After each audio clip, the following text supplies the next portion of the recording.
السلام علیکم، میں زبیر محمود۔ آج میں حرف جر علی پر بات کروں گا۔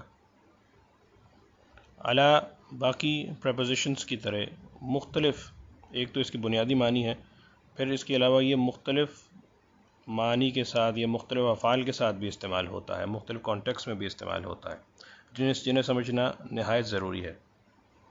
سب سے پہلے ہم اس کے بنیادی معنی کو لیتے ہیں، یعنی جس سے سب واقف ہیں، اوپر، پر کے یا اوپر کے معنی۔ جیسے میں کہوں اجلس علی الکرسی، یعنی اس کرسی پر بیٹھو، یہ اس کے بنیادی معنی ہے جس سے ہر کوئی واقف ہوتا ہے۔ اب اس کے بعد دوسرے معنی اس کے، یا جو ہم نے جسے دوسری جگہ پر رکھا ہے دوسرے معنی کے طور پر، وہ ہے کہ کسی چیز کے باوجود کوئی کام کرنا، یعنی ایک چیز ہے، اس کے باوجود دوسری چیز ہو رہی ہے۔ جیسے کہ یہ مثال قرآن سے ہے کہ ان ربک لذو مغفرۃ للناس علی ظلمہم، یعنی بے شک تمہارا رب صاحب مغفرت ہے یا معاف کرنے والا ہے لوگوں کو ان کے ظلم کے باوجود، علی ظلمہم مطلب ان کے ظلم، لوگوں کی زیادتی، ان کے گناہوں کے باوجود اللہ لوگوں کو معاف کرتا ہے۔ تو یہ قرآن سے مثال ہے، اسے ضرور ذہن میں رکھیے۔ اس کی ایک بڑی خوبصورت مثال سورہ بقرہ میں بھی ہے، جو آیت البر کہلاتی ہے، اس میں بھی اس کی آپ کو مثال ملے گی کہ وَآتَ الْمَالَ عَلَى حُبِّهِ، اس میں بھی آپ دیکھ سکتے ہیں دوسرے پارے میں۔ اب ہم اس کے تیسرے کانٹیکس کی طرف چلتے ہیں، جس میں ظاہرہ معنی بھی کچھ تبدیل ہو جاتے ہیں۔ وہ ہے کہ بعض اوقات، بلکہ کئی دفعہ علی جو ہے وہ خلاف کے معنی میں ملتا ہے، یا آپ کہہ لیں کہ منفی معنی میں استعمال ہوتا ہے۔ ایک مثال اس کی پہلے دیکھ لیجئے، پھر مزید اس پر گفتگو کرتے ہیں۔ جیسے قرآن میں کئی جگہوں پر استعمال ہوتا ہے کہ فلا اثم علی، یعنی تو اس پر کوئی گناہ نہیں، یعنی ایک بات کر کے اگر ایسا ہے تو فلا اثم علی، تو اس پر کوئی گناہ نہیں ہے، یعنی اس پر، یعنی اس کے خلاف، اس کے ذمے، جو اس کے حق میں نکلتا ہو یا اس پر عائد ہوتا ہو، یعنی اس کے خلاف۔ اس میں خلاف کے معنی ہوتے ہیں، کوئی شخص کسی چیز کی زد میں ہے۔ اب اسی طرح دو افعال ہیں جو ہمارے یہاں بڑے مشہور، دعا یدعو ایک ہے، ایک دوسرا شہد یشہد۔ تو دعا لہو کہیں تو یعنی اس کے لیے، اس کے حق میں دعا کرنا، اس کے لیے دعا کرنا۔ دعا علیہ کہیں تو یعنی اس کے خلاف دعا کرنا، یعنی بد دعا کرنا۔ اسی طرح شاہدہ لی فلان اور شاہدہ علی فلان، لی فلان یعنی کسی کے حق میں گواہی دینا، اور او علی فلان یعنی اس کے خلاف گواہی دینا۔ اسی سے ایک اور بات بھی واضح ہو گئی ہوگی کہ جہاں علی خلاف کے معنی میں آئے گا، وہاں اس کا جو الٹ ہے، یعنی کسی کے حق میں جو فیور میں بات جا رہی ہے، اس کے لیے پریپوزیشن حرف جر لام آئے گا، یہ اس کی ضد کے طور پر، اپوزٹ۔ تو علی کے اس معنی کو بھی ذہن میں رکھنا چاہیے۔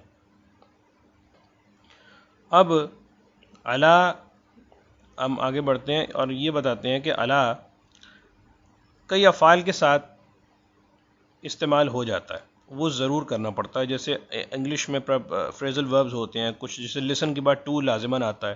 کیوں آتا ہے؟ بس آتا ہے۔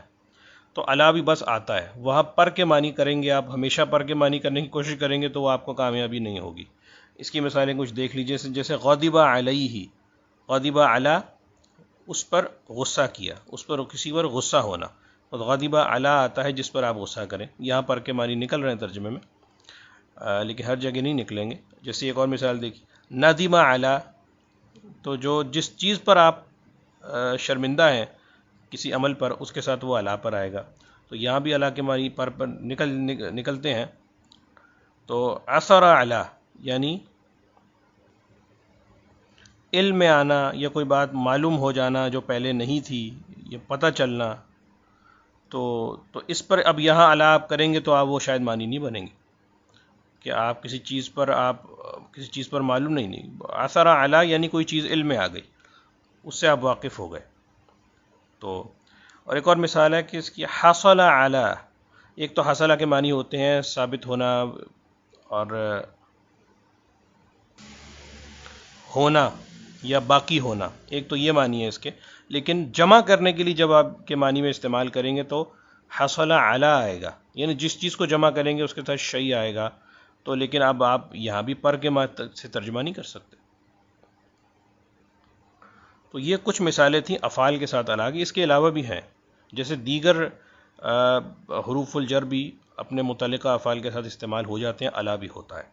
اب ہم اس سبق کے آخری حصے کی طرف بڑھتے ہیں جہاں علی اسم فعل کے طور پر استعمال ہوتا ہے.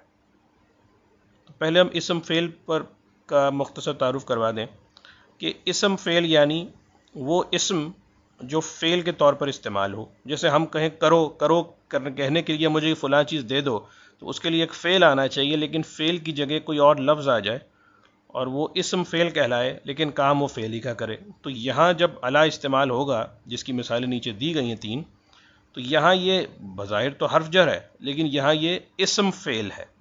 یہ ایک مشکل کانسیپٹ ہو سکتا ہے کچھ مبتدی کے لیے جو واقف نہیں ہیں ان چیزوں سے، لیکن اسے اگر آپ ایک بار ڈائجسٹ کر لیں تو یہ بھی آپ کو ایک آپ کی علم میں اضافہ ہوگا. جیسے کہیں جی علیہ شیئن و بشیئن، یعنی یہ مفعول ہوگا یہاں شیئن، یا بی کے ساتھ بھی آ سکتا ہے، یعنی فلاں چیز مجھے دے دو. علیہ یعنی علی اور یا متکلم، علیہ یعنی مجھ پر، لیکن یا معنی ہوگا فلاں چیز مجھے دے دو. دوسرا ہے علیک زیدن، یا زیدن مفعول ہے، یعنی زید کے ساتھ لازم رہو، یعنی اس کے ساتھ رہو. اور اس کے معنی کچھ ذمہ داری کے بھی نکل رہے ہیں کہ گویا وہ تمہاری ذمہ داری ہے، یا اس کا دھیان رکھو، یا پھر اس کے پاس رہو. یعنی یہ ایک چیز ایک عائد کی جا رہی ہے، ایک فرض کی جا رہی ہے کہ علیک یعنی یہ تم پر ہے، تمہیں یہ کرنا ہے. علیک زیدن. اسی طرح آگے ہے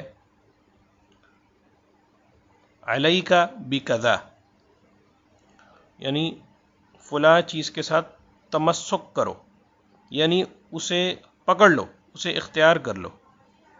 یہاں بھی علیک یعنی یہ تم پر فرض ہے، تمہیں کرنا چاہیے، یہ کرو. تو زید کے ساتھ رہو، جیسے میں نے اوپر مثال دی علیک زیدن، اس کا مطلب یہ بھی ہو سکتا ہے کہ اس کی فکر کرو، اس کے ساتھ رہو، اس کا دھیان رکھو. تو یہ گویا فرض کیا جا رہا ہے کہ یہ تم پر ہے، تمہیں کرنا ہے. یہ جیسا کہ میں نے کہا کہ پچھلے ہم نے بات کی کہ فلا اثم علیہ، کہ اس پر، اس کے خلاف کے معنی یعنی اس پر ایک چیز عائد ہو رہی ہے اور وہ اس کا ذمہ دار ہے.